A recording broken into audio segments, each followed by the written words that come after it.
Ah ouais, je déteste me réveiller en sursaut avec mon épée à la main comme ça là.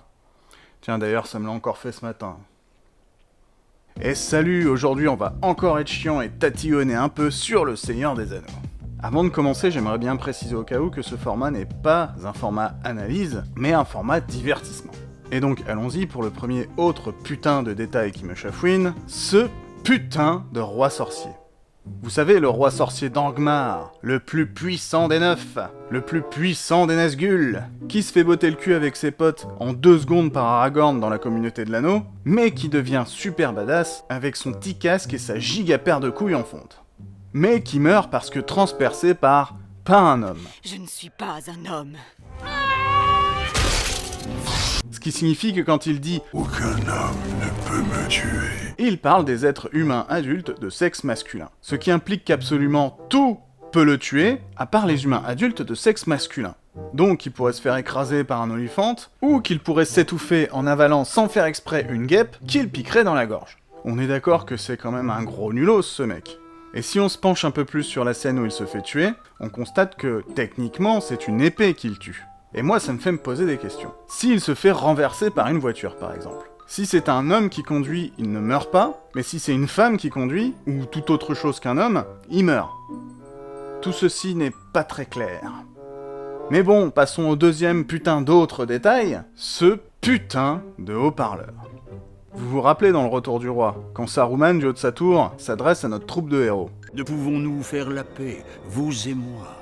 Nous ferons la paix. Nous ferons la paix! Eh bien, je n'y crois pas. Pourquoi? Parce que normalement, en prenant en compte la distance qui les sépare, ça devrait se passer comme ça. Ne pouvons-nous faire la paix, vous? Nous ferons la paix. Mais bon, passons au troisième putain d'autre détail, cette putain de flamme olympique.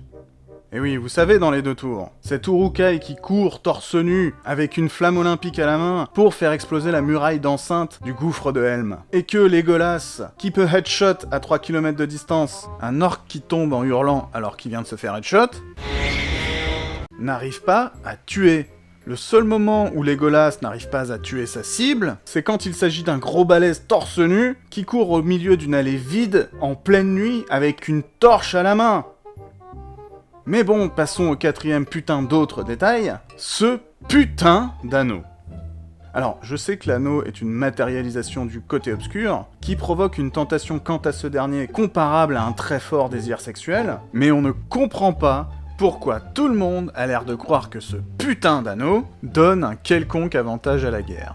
Si encore le fait de le porter permettait à son détenteur de poutrer 10 ennemis d'un coup d'épée, comme le fait Sauron au début de la communauté de l'anneau, on comprendrait pourquoi il est persuadé de pouvoir remporter la victoire grâce à l'anneau, d'autant que ça galvaniserait ses troupes.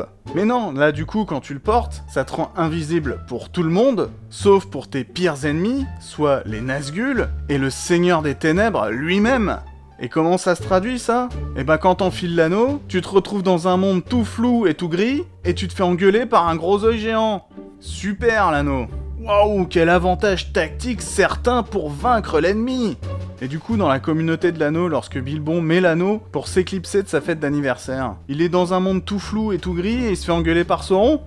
Mais du coup, pourquoi Sauron est obligé de choper Gollum et de le torturer pour savoir où est l'anneau? Il l'a pas vu ou ressenti toutes les fois où Bilbon l'a enfilé? Voilà, c'était l'instant tatillon, parce qu'il ne faut jamais renoncer à sa liberté de pouvoir être un peu chiant par moment, et comme le dit si bien Elrond, n'oubliez pas de liker, commenter, partager la vidéo, même si c'est chiant, pour que ce putain de YouTube la mette en avant. Bisous bisous. Sauf pour tes pires ennemis, soit les Nazgûl, et le Seigneur des Ténèbres...